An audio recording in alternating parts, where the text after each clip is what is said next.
Hey, what's up, y'all? I forgot to start the video earlier, but I haven't done too much yet. But this is what's going on. We got this reach in, and the complaint is water's leaking on the floor. As you can see, this is water. There's water back there. And so it's like the water is going back there behind the case. I don't see any driplets of water around here anywhere. I don't see a trail of water, let me say that. It just seems like it's coming from the back and then coming here. And so I have the cover taken off, but with the cover not taken off, it looks like this. So all I did was pull this up, unscrew that, and I followed my drain line. So this evaporator right here does these 4 doors. 1, 2, 3, 4. So here's the drain line for it. It seems like right in between the 4 doors. Sometimes these units will have low profile condensate pumps, but I believe this one does not have one.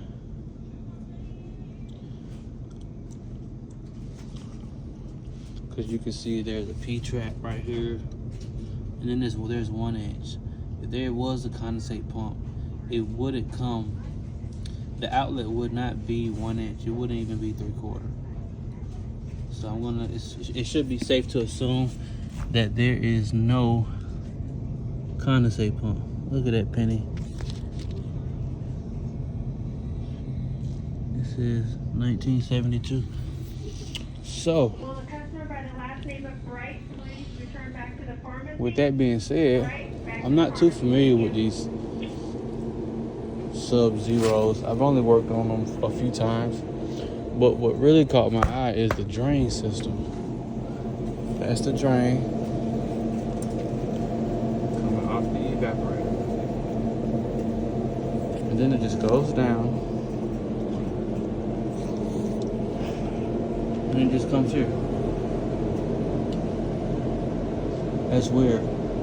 Like, why would they want condensation to just be puddled down here like this? Like, it's nasty water, but I want to touch it just to show you there's a lot of water down there.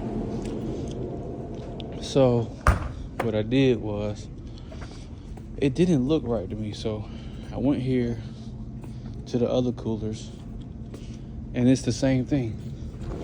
They condensate on the floor. You see, that's the drain line right there. And then it goes here,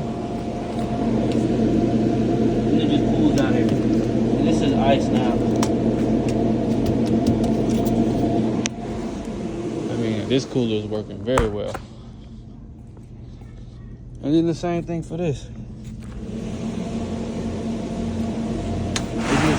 They just drain on the floor or on the bottom of the cooler. So my cooler over there should have a drain like this. So this is what I'm thinking is happening. This is what I think is happening. I think the drain right here is clogged, causing this water just to sit right here. Because this is not clogged down here.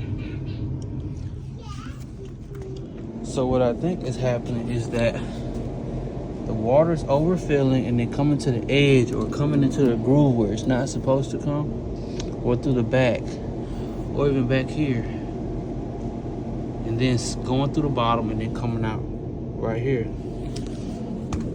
So what we did was we took all the drinks off the bottom shelf, pulled the bottom shelf out.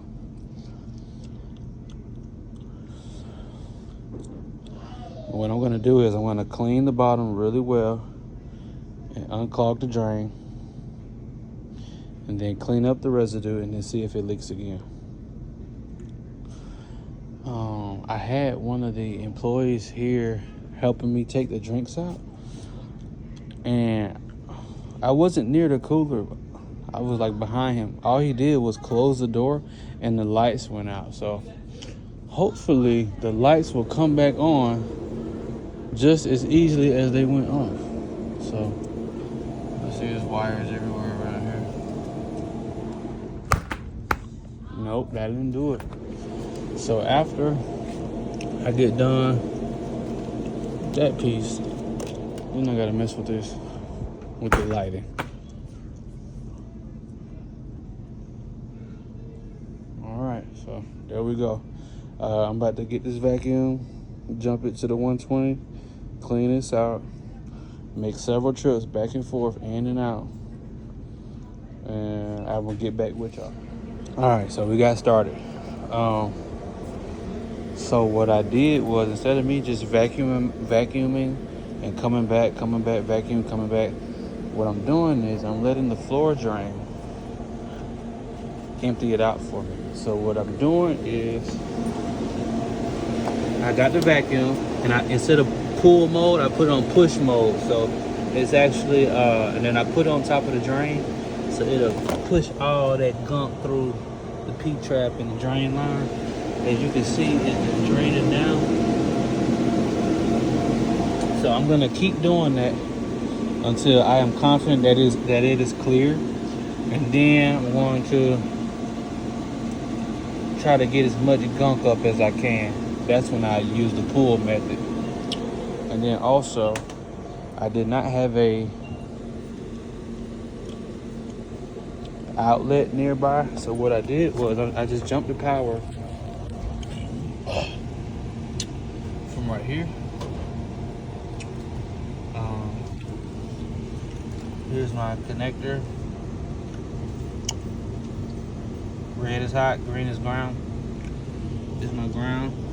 And before you ever hook up your vacuum pump or your vacuum to any electrical, always test it first, because if this was a one leg of 460 is 277. So if this was 277 and I did not check before, my wet vac would have been toast. I've seen people kill their vacuum pumps from not checking the voltage. It only took a few seconds to check the voltage, okay?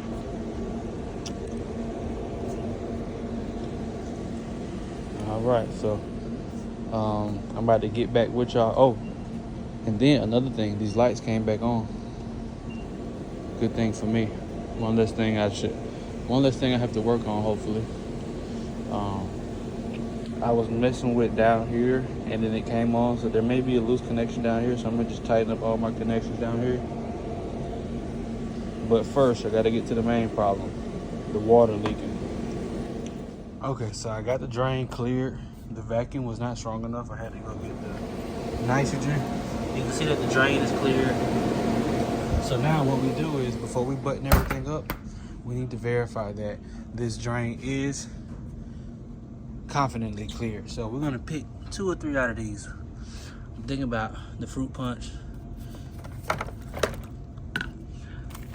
the lemon lime, and let's go peach mango. So these drinks were already on the bottom. They've been down there for so long, so they're already damaged out. So we're gonna use these as all right, here we go.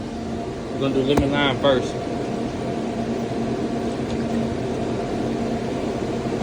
Then we're gonna go with the fruit punch.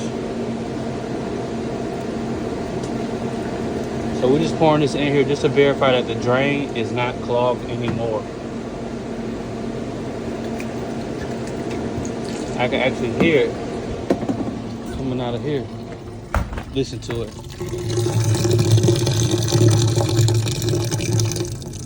That's the sound of a clean drain. So now what I do is, I'm just gonna vacuum up just a little bit more, just to make it as clean as I can. Take pride in your work, and then we're gonna go from there. All right, so got the drain cleared out.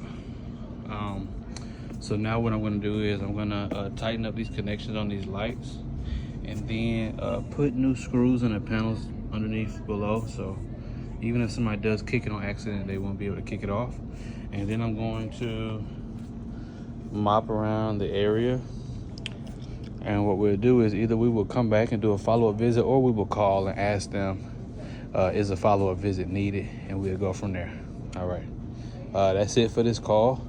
The cooler was already at temperature when I got here. And it's still holding really well. All right, so that's it for this call, y'all. Y'all have a good day and stay safe.